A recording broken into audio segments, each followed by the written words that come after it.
Hi, everyone. Thank you for coming to Black Hat 2015. A couple quick announcements. There will be a reception tonight in the Business Hall at 5:30 p.m. The Business Hall is located in Shoreline A room. Second item is the Pony Awards will take place tonight in the Mandalay Bay B, C, and D, now at 6:30. So if you heard earlier that it was 6, that has changed to 6:30-ish. And that said, you are in Lagoon K for the session Faux Disk Encryption, Realities of Secure Storage on Mobile Devices with Daniel Meyer and Drew Suarez. If everyone could, please make sure you silence your cell phone and enjoy the session. Thank you. Hey, good afternoon. Thank you, everybody, for coming to our talk about faux disk encryption and the realities on secure storage on mobile devices. I'm Daniel. I'm a principal security consultant with NCC Group, formerly Madasano Security. We are a security consultancy, and we also do software escrow and domain services, among like a number of other services. Our headquarters are in the UK, but we have a bunch of offices around the US. I'm more of an iOS kind of guy, so the sections I will be talking about will be more on iOS. I've developed this pen testing tool called IDB. Maybe some of you have heard of it. And I'm Drew Suarez, also a security consultant with the NCC Group. I'm also a member of the open source wing of the CyanogenMod project, helping bring up new devices and also writing the building and exploit documentation for the wiki for them. Right, before we get started, a brief outline here. The introduction will be giving some background on what are the challenges in mobile devices compared to like traditional client-server settings to secure data. Then we will talk in depth about which mechanisms iOS provides for that, and then do a similar thing for Android and talk about the challenges there, which are more particular, and show you also a new attack in a way we have come up with to bypass full disk encryption on some Android devices. And then we will summarize this and try to give an outlook what we see where the challenges are in the industry and what we would like to happen in the future. So what makes mobile special? So if you have a traditional client-server setting, all the data is stored on a server and you can enforce tight controls on it. You have users logging in and you have authentication and things like that. But if you have a mobile device, it turns out that most users are not using the device or accessing data via the Safari or any kind of embedded browser. What they actually do is they use mostly apps on the device. And those apps are storing data locally on the device, and it's much harder to access or to secure that data, rather. And why is that a problem? Well, if you look at the statistics here, in the US, in 2013 alone, there were 1.4 million phones lost and 3.1 million phones stolen. So there is definitely a need to secure this data which is stored on the device to protect it in these kind of circumstances. But at the same time, we need data on the device. We cannot just prevent users from storing something there. So we have this accessibility problem of having data on the device and needing to protect it. And this can be data, or it can be usernames and passwords, or any kind of other credentials on the device. And then on top of all that, we have to reconcile those two concepts while still making it usable. So if we build a secure system where nobody can get to the data or users are hindered by it, they will either not use it or will just try to bypass all the controls, and they will just think whatever we are imposing on them is just as random as what's in this comic here. All right, thanks. So I think it goes without saying there's no such thing as absolute security, but it helps to look at who you're concerned about with the data on your device and what data you want to protect. So there's things like remote attackers, somebody who is trying to remotely access your device. The coffee shop attacker, which is somebody who sets up a rogue AP in a public place trying to get connections, or perhaps they've hacked a public Wi-Fi. There's your casual thief who really doesn't care too much about the data on your device. They just want to flip the hardware and make a quick buck. Then there's the more targeted attacks, somebody who's specifically coming directly for you for a particular reason. And then we have nation states who have a lot more time, money, and resources to dedicate to something like that. So if we plot those out on a graph of the sophistication of the attack and the effort involved, we can kind of place the things we just talked about with the casual thief being very unsophisticated and requiring very little effort to snatch something from you, all the way up to the nation state, which would require more sophistication, more effort on their part. So Daniel's going to talk a little bit about mobile data security. Actually, I'm going to hand that over to Daniel. Right, so mobile data security, one word first, because this is kind of what always comes up when people think about mobile devices. Full disk encryption. Everybody says, oh yeah, Android has full disk encryption, iOS has, so our data is secure on there. So the one thing to keep in mind, it encrypts and decrypts data transparently for you whenever the device is turned on. So you don't get any protection when the device is actually running. So the only way to protect it would be to have the device turned off all the times. And while there may be scenarios where you purposefully turn your device off to protect it at that point, this may not be sufficient. We need more fine-grained control in the way that we want to have our devices on and still be able to protect data. So we need some more fine-grained control to control access better than device on and device off. And with that, let's look at what kind of facilities iOS has for that. So the first distinct advantage it has over Android, as well as, to some extent, Microsoft, is that they produce the hardware and the software. So they can build hardware features and have good software support for them, and they can build hardware support for certain software features. And that allows them to start security on the device really from the boot. So we have a ROM which has a CA in there, and we can verify that the bootloader, the kernel, and everything following there is actually signed by that CA, and we know that it's trusted and hasn't been modified by an attacker. And then moreover, once we look at the operating system itself, all updates are signed by Apple as well. So if you install a new update for iOS, you have the guarantee that it's an authentic product and it would not run otherwise on the device. Similarly, there's no downgrades allowed. This, whatever reason it may have why this is implemented, but the good thing is that if you have a security patch to an update, you cannot revert from that, so you cannot get less protected basically than the latest release. And lastly, we have app signing, which is dealing with anything running on the operating system, and all apps have to be signed by Apple. When you download it from the App Store, it is signed by some certificate signed by Apple, and that actually goes all the way down to the code level. So if you run code, every code piece is checked when it's being executed. And then finally, if you jailbreak your device, which is fairly common in the research community at least, you lose a lot of these protections. So from a securing yourself standpoint, it's not really recommendable to jailbreak your device, and we'll talk about that in a bit. So let's talk about how we implement encryption using this platform. The first thing is, in order to protect something on the device, if somebody steals it from you, we have to have something which is not on the device, because if somebody gets it, they can't just read anything off the device, and if there would be an encryption key which we're using, they could just read the encryption key and decrypt any data.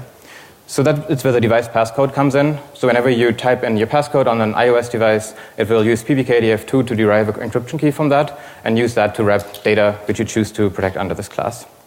And then the key is being wiped every time you lock the device. So while the device is locked, this data is not accessible. But the problem is that a lot of studies have shown users are really bad at choosing strong passcodes because it hinders their usability. And one could just copy the data off the device and then perform an offline brute force attack. So for that, to prevent that, we would need to have some sort of tie-in to the hardware or some hardware root of trust. So on iOS devices, we have the secure enclave, which is holding the encryption keys inside of it, and we can only ask it to perform a decryption operation for us, giving additional passcode information. But we cannot read that key off the device. So if somebody were to brute force something, they will never get that piece of the key, so they would need to run that attack on the device, which is much slower. So we can enforce brute force controls, and we can also wipe data from the device if there's too many failed attempts. So let's see how this incorporates into the general structure on how data or files are encrypted on iOS. So this graph starts off here in the lower right. You see the file which is protected, and every file has a file key which is associated with it, and it's just stored on the file system. And then we tie this into the hardware by having the hardware key with which we protect the so-called file system key, which then protects the file key. So with that, we basically tie this file to the device, so any decryption operation with that file has to happen on the device. But the problem is, if you steal the device or get physical access to it, you can still simply perform that operation on the device. In order to prevent that, we then have the passcode, as I already mentioned. And the passcode is used to derive another key, and then that key is combined with the hardware key in some manner to derive so-called class keys, which I will talk about in a second. And then those, together with the file system key, are used to wrap that file key, which you see in the lower right. You may wonder why we even need the file system key in that case. The good thing about this is if you want to remotely wipe your device or you want to delete the data on it, you can just delete that key and no data on the file system will be accessible anymore. So let's look at the class keys. So the goal for this whole mechanism was to have more fine-grained control over your data. So if we split these up, we have NS5 protection none, which is only tied into the hardware key, and then we have the other two, which are also tied into the passcode. So if you use the one which is called NS File Protection Complete until first user authentication, files will be protected until from the time you turn on your device until the first time the user unlocks the device. And then it will be accessible from then on forth. That's very similar to how full disk encryption on Android or on Linux works. The other one, the protection class complete, ties in fully with the passcode, and the key will be wiped whenever you lock the device. So that kind of sums up the brief overview of like the different functionality you have available to protect files on iOS. The other facility which is there is the iOS keychain. And that's internally, it's just a SQLite database which lives on the file system. And in there, we have different entries which are protected using different keys.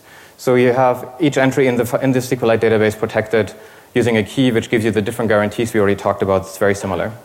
The main criticism I have for this is that if you uninstall an application, it will not delete the data. There's not even a way to hook the uninstall process and delete data. So you may uninstall an application which stored something sensitive in there, and a year later somebody can get your phone and the data will still be in the keychain. So as I mentioned, the keychain protections are very similar to the ones we talked about for the file system. We have the none class, which is equivalent to keychain accessible always. Then we have after first unlock, which is the same as I talked about before. And then when unlocked. The only thing which is different is since iOS 8, there is a new option here, which is called when passcode set. And the common problem which came up is that if you don't control your devices, like you have an MDM solution in a corporation, you cannot enforce that users have passcode set on the device. So if you store data in the keychain, they may actually not be protected properly because the user didn't choose to have a passcode. So this, if you store data with when passcode set, it will actually only store the data if there's a passcode on the device, and it will remove the data when the user removes the passcode and protects that. So you might wonder why we need all these different classes. And this comes back to having this granular control over your data and protecting it for the right circumstances. So there's some data which just needs to be accessible always. You want to turn your phone on and you want to be able to receive phone calls, you want to be able to receive messages, so all keys and data which is related to that needs to be always accessible to the device. But there are other things like wireless credentials, email credentials, and it's acceptable for you to first unlock your device at least once before you can use those services. So we can protect those more and have the user at least type in the passcode once in order to use them. And then finally, things like Safari passwords or backup credentials you will not need when the device is locked because you will not use Safari when the device is locked. So you can protect them with this even stronger protection class and have them only accessible when the device is unlocked. So following this line about usability, one important thing is that if you always need to unlock your device in order to use it, you have to type in a passcode. So the Touch ID is a feature which was introduced in iOS, and I think it has been in the beginning pretty much misunderstood or misinterpreted because the big news was, oh, it can be bypassed. That's true, but how many of you are actually concerned somebody going to a bar and lifting your fingerprint to access your particular data versus somebody being able to mass compromise people? So there's like this trade-off between which attacker you're trying to protect against. And Touch ID protects the passcode, basically. So you type in the passcode the very first time you start the device. It's stored in the secure enclave, and then it will only be released whenever the Touch ID receives a valid fingerprint. And then the encryption is still based on the passcode itself. And besides device unlock, it also is tied into two mechanisms which are exposed to the developers. The first one is user presence for the keychain. And that basically takes the granular control one step further. It's not only when the device is unlocked is that data accessible, but it's accessible whenever it's protected until you actually try to read it. So you try to read a keychain item, and you will get a dialog popping up, say, please swipe your finger or enter your passcode. Very similarly, local authentication, but this is an OS-level API. It's not tied into encryption for the keychain. And it basically just allows your application to ask the operating system to say, hey, is the right person there? And if so, it will allow you to allow the user to, it will prompt the user and you put your fingerprint on it and it will tell the application, yes, the user was there. But if you jailbreak the device and you get control over the operating system, you can just modify those API calls and can just tell any application, yeah, the user was there. So the control over with the keychain is significantly stronger than just having an OS-level API for that. So with that, what does it leave us with security threats for iOS? So the good thing is that since the stack is pretty protected overall, you need to bypass some of the existing controls in order to gain significant access to the device. So if you jailbreak a device and you find a flaw which allows you to bypass signature checking and jailbreak it, you can get access to everything which is not protected under the passcode. Because if you don't know that, you cannot derive the encryption key for that, and you cannot gain access to that data. Other things which may be a threat are just malicious applications which are asking for a lot of permissions and trying to access more of your data than they really should be. And then evil mate-style attacks, which we will be talking about in a bit in more detail. And they're tying into jailbreaking and modifying some parts of the operating system. And we will talk about that in more detail after the Android section. And with that, I'm going to hand it off to Drew to talk about how Android compares to this. All right, thanks, Daniel. So let's look at how Android approaches these same challenges that we just saw in iOS. So this is a helpful graph to see the evolution of the introduction of new security features into Android. And we can see as time has gone on, we've gotten more and more advanced things. I've highlighted the ones in blue that pertain specifically to secure storage, but left the others for you to look at later as well. So the ones specific to secured data storage that I find interesting are DM Verity, which is relatively new. It was introduced in Android 4.4. And this protects the system partition by taking a SHA-1 hash of each block and then building a tree on that, such that if you need to modify the system partition such that you want like a persistent root, it's going to realize that it's broken at that point and give you a nasty warning when you boot. There's also the trusted execution environment signing of the key encryption key, which I will talk about in more detail later, as well as Force Encrypt. So Force Encrypt was launched with Android 5.0 in the attempt to enable full disk encryption out of the box. Because up until that point, this was a user electable feature. So you had to go through a bunch of settings menus and say, yes, I want to encrypt my device, and go through like a half-hour painful reboot process to enable that. Unfortunately, one could speculate that Google's OEM partners weren't quite ready for that, so they quietly removed that requirement for Lollipop. So really the only devices that launched with Force Encrypt were Google's own Nexus line. So if we look at the adoption of Android as a platform, it's pretty easy to see, and everyone's heard of the fragmentation problem in Android. A lot of users are on an older version of the platform at this point. The majority of the users are not using the latest possible version. So it's interesting to compare that back to iOS and see that the majority of users are on the latest version and thus have the latest security features available to them. So why is this so important to the ecosystem?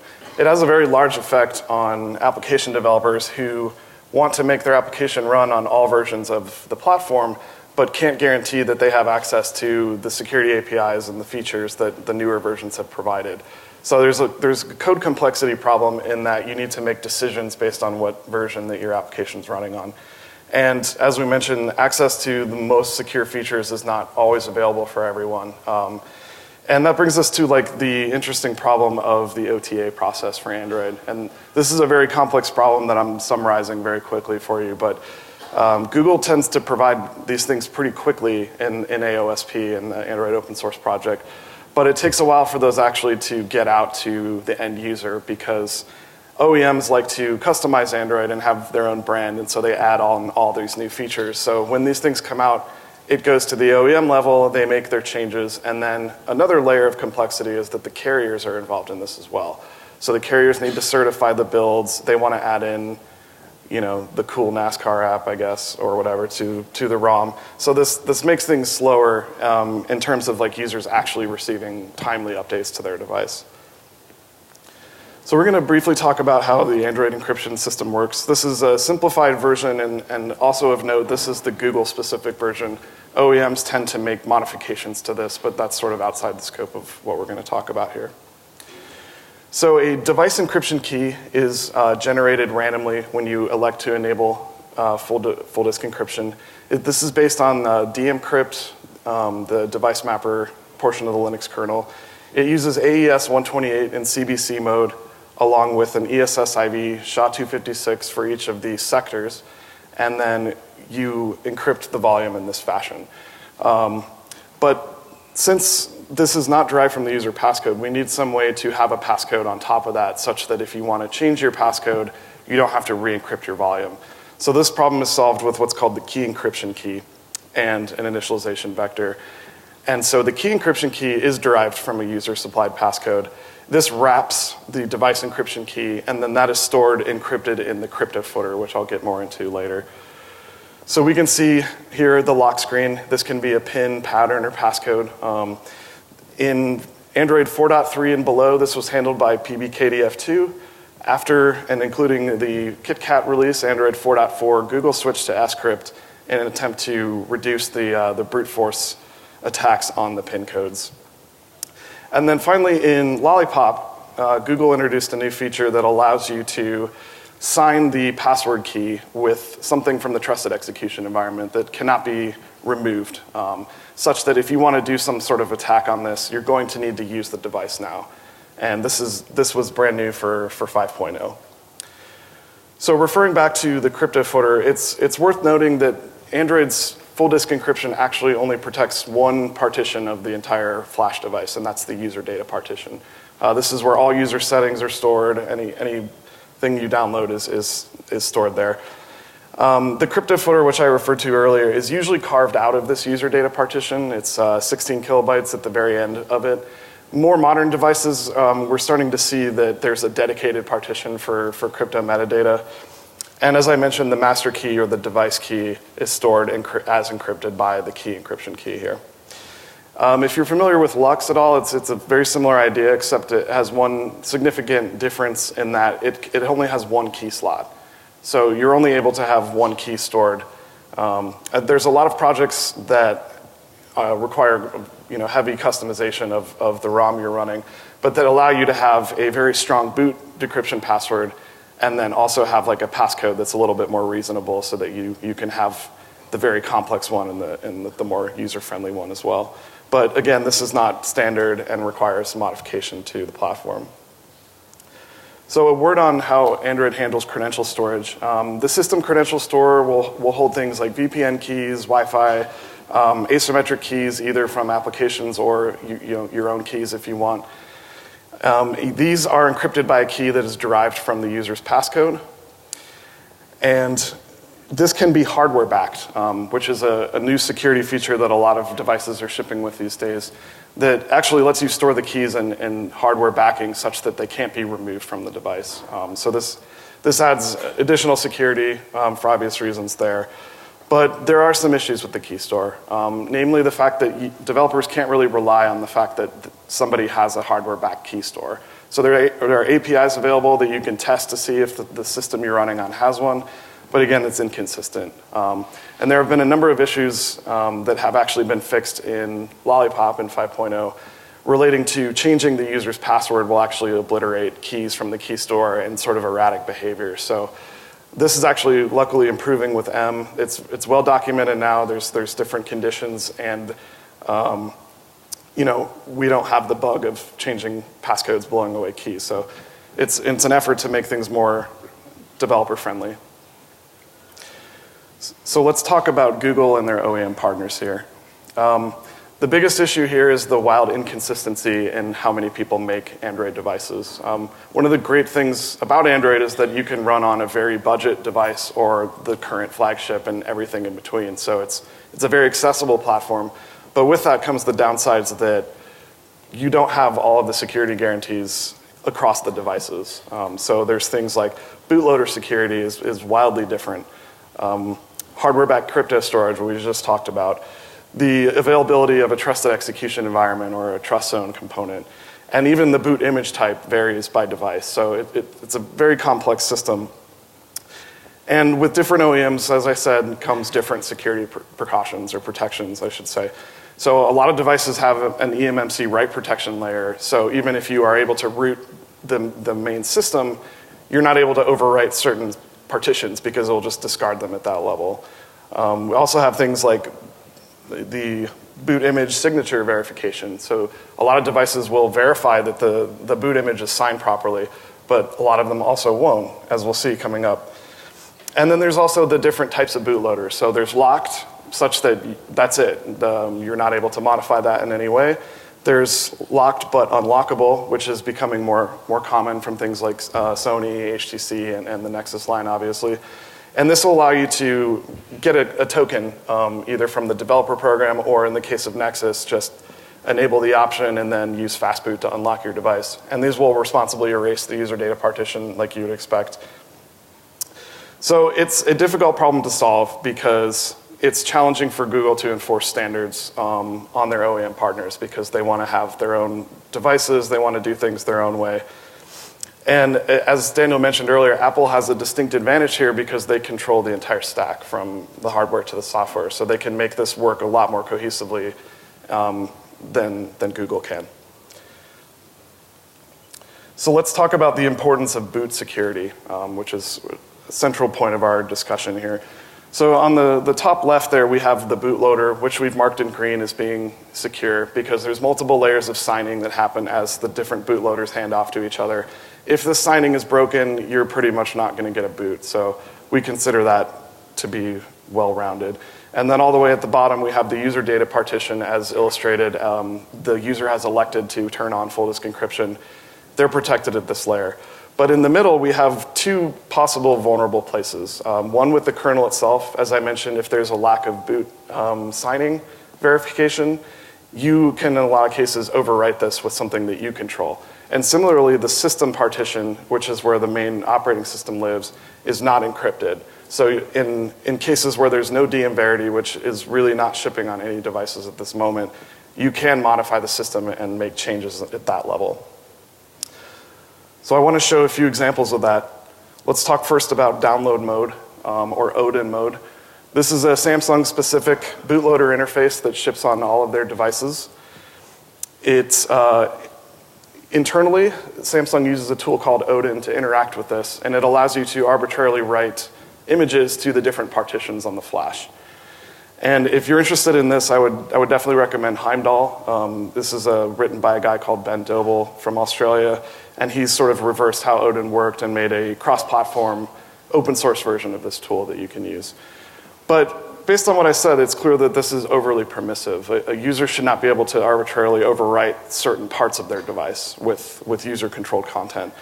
And most of the devices they ship have this issue. So outside of a few very select US carrier models, most notably on Verizon or now on AT&T as well, which do check the image signatures, all of the international devices and all the other ones have the ability to be interfaced with in download mode.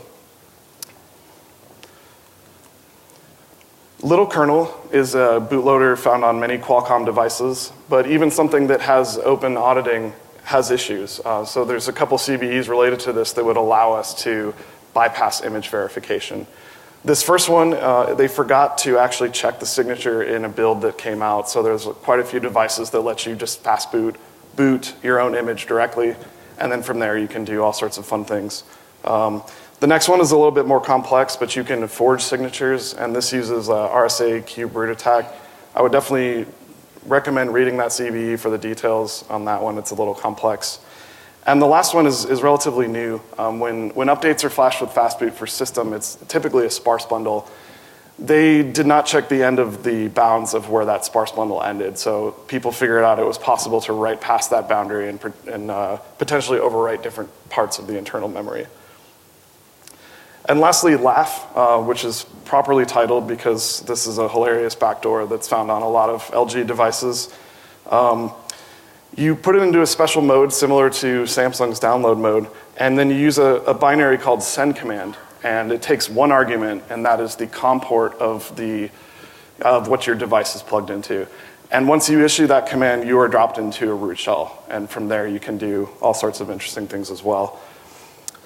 The unfortunate thing is that LG realized that this is probably not a great idea, and they tried to fix it, but their fix is rather incomplete. And so they decided to protect individual partitions, like block P1, P2, P3, but block 0, the root of that, is not protected. So you can use DD and seek and some clever offsets and actually overwrite the same partitions you were able to before.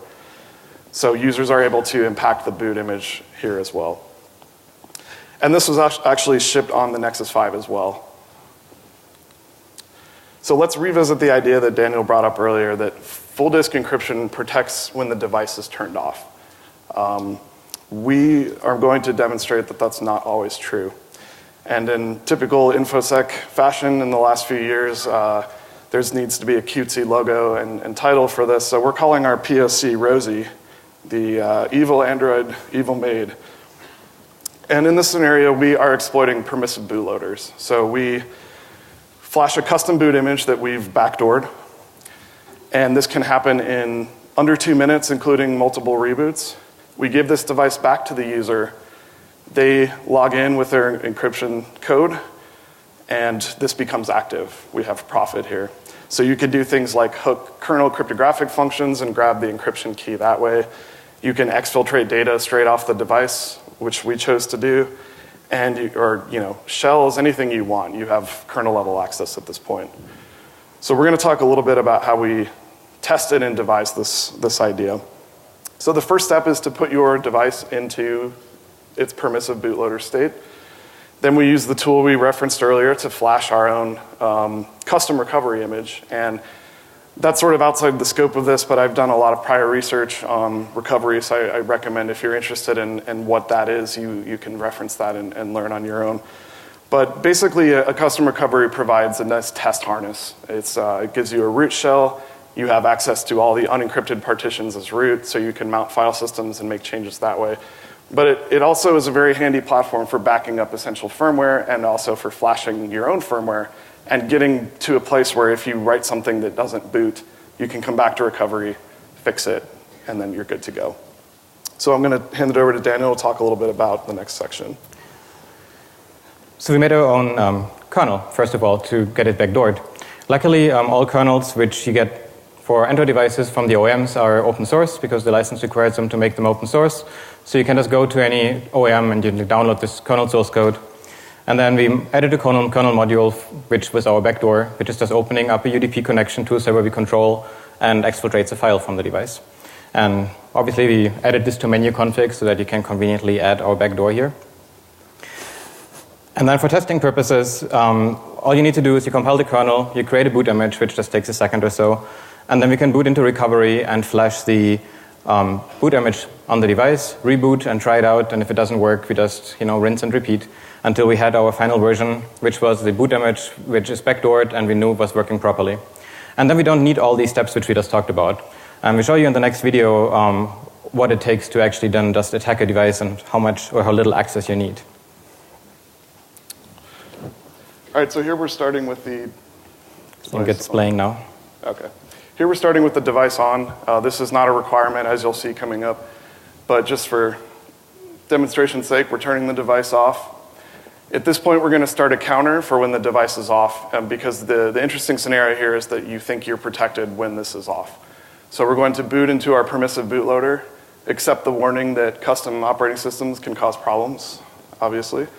We're going to connect the device via USB, and then Daniel is going to flash our backdoored kernel to the device. And you'll notice very, very quickly how fast this runs, and in just about under 23 seconds, that's it. The backdoor is active. Now the phone is booting, it's active, and Daniel will talk about what happens next when this boots up here. Right, so in our scenario here, the device basically was off, and we just put it back where it was, and the user just picks it up again and starts using it. So the next time the user boots it up, they will just get the regular password screen where they need to enter their passcode. So this is where we're at right now. And in the meantime, on the right side, you see the console we have open running on our server, which is just a random DigitalOcean droplet somewhere on the internet, listening via netcut, just keeping it simple. And once the user unlocks it and the device takes a while to process, we will see that we can receive the data there. Yeah, when you use your own kernel, you lose a lot of the hardware acceleration, so it takes a little while for the decryption process to happen. So as soon as the unlock happens, the data gets dumped over there. And then we can verify that we actually got the right file. We got the account SQLite database from the device because it has at least some sensitive data in it, and it's actually not readable by the regular user. It's protected. So we can open it, we can make some queries in there and see what we have. And then the last part here, just ADBs into the ADB shell on the device and trying to access that file directly, and you can see that there's access denied. So a regular user, even on the device, couldn't get it. So that kind of proves that we're running with something which is like kernel level access.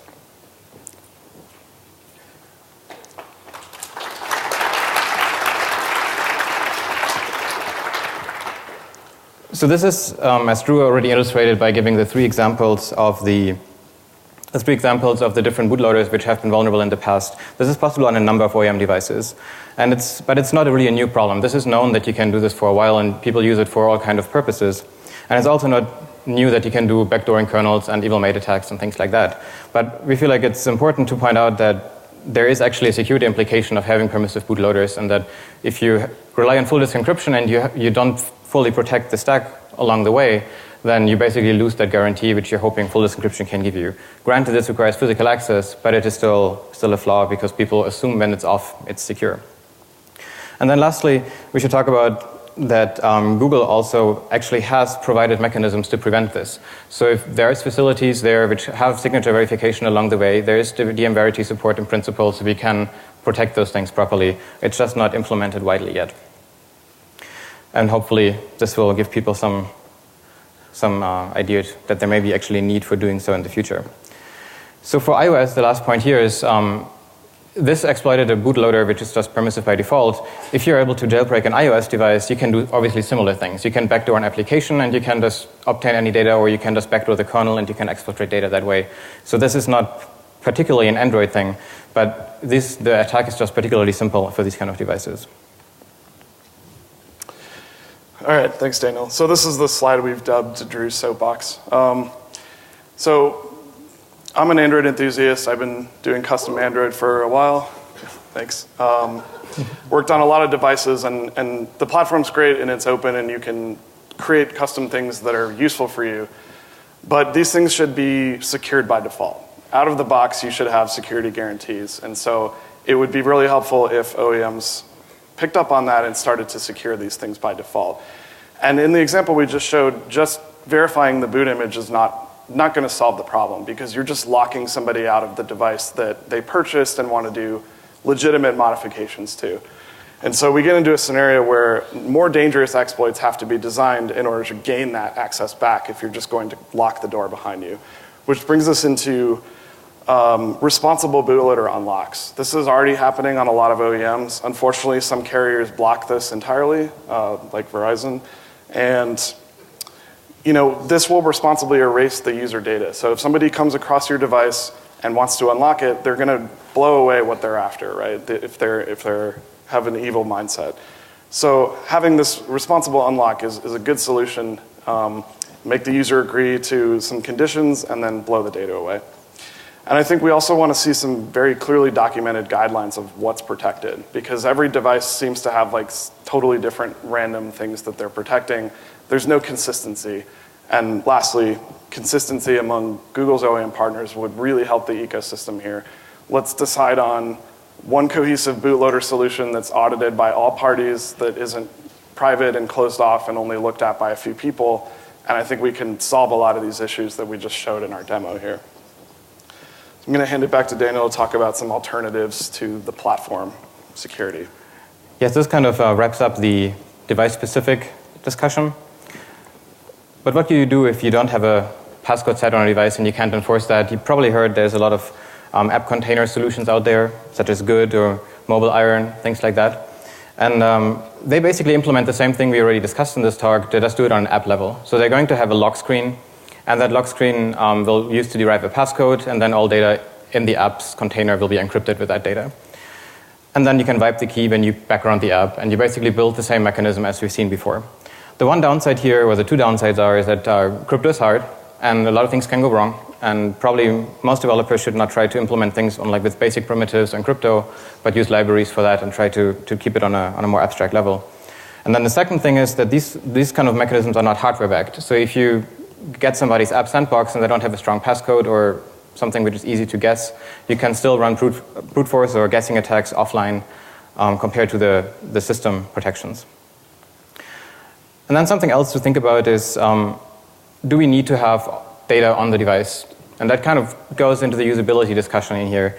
Does data need to be on the device? Can we just leave it on a server and we get it accessed on demand? But then what do we do? Do we authenticate the user every time you need to access the data? Or do we have to store a long-lived token to access the data, and then we're kind of circling back to having to store that token somewhere? So this may or may not solve the problem depending on what your usability requirements are for your particular application and how paranoid you are about the data you're trying to protect. So where does this leave us with all what we have talked about? Well, for users, we've seen that the passcode is actually really central in all the secure storage techniques. So setting a secure passcode is really something which should be encouraged. And using something like Touch ID or anything which makes it easier for users to have a strong passcode but maintain usability is definitely something which we'd like to see. Also, iOS and Android both added new security features and patching security vulnerabilities with each release, so it would be good to update to a new software version as much as possible. But we have seen that this is challenging, in particular for Android devices, and even iOS devices lose support after a while. And then for iOS, at least, there is remote wipe and wipe support. If you type in the passcode a number of times wrong or you lose your phone, you can wipe the device. So that would be something security-conscious user could enable. And for the Android side, I think we've seen there's the need to choose your device wisely. I think you need to do a little bit of research in what you're buying to see what security precautions exist and how timely the updates are. Like if you're going to get something that doesn't get updated for 2 years, you're going to have problems. And also encrypt your user data partition. This is still an electable thing that you have to do. And even though we just sort of showed a demo how that's not always going to help you, it is at least another barrier to entry for someone who's after your data. And in terms of best practices for developers, as Daniel mentioned, determine if you actually have to store this data locally. If it's convenient and to cache it, but there's security trade-offs, like maybe think about that before making those decisions.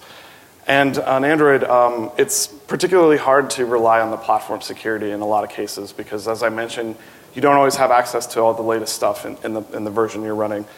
And something of a discussion point that any application developers want to chat with us afterwards is like, how do you guys handle supporting older versions of Android from a usability and security platform? So we'd love to hear how people are doing this out there. Yeah, and on the iOS side, you want to definitely use some of the protection classes which are involving the passcode, which we've seen for file system and for keychain encryption.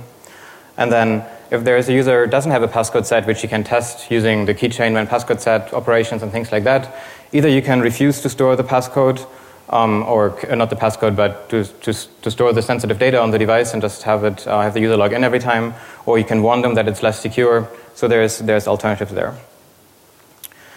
So just a brief outlook after talking about this. The main thing we see here is usability. And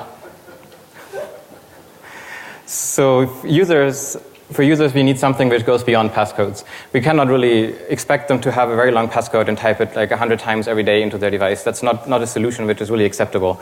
And biometrics go somewhat in the right direction with like fingerprints and things like that, but there's a lot of room to grow in that space and to develop those. And then for developers, we really would like to see consistency in the platform, that we don't have so many different versions and everything is not clearly documented, and we need to figure out sane defaults that we don't have to guess on what is happening in the background and that accidentally something gets deleted like we've seen in the key store in the past. So the takeaways that we'd like, if nothing else, for you to remember from our discussion here is that security controls should be balanced with the sensitivity of the data and the threat model in question. So protecting your Candy Crush score versus your company's financial records are two different problems and require different solutions. Secondly, protect data until access is actually needed. This is something we'd like to see. Keep things locked until you absolutely need it, so that it's just not fully open once you boot the device. And lastly, I think our demo demonstrated that secure storage relies on the entire stack being secured, and if that is not true, things like Rosie are possible. So some references for you to look at later. There's a lot of good information out there, and thanks everyone very much, and any questions we'd like to field.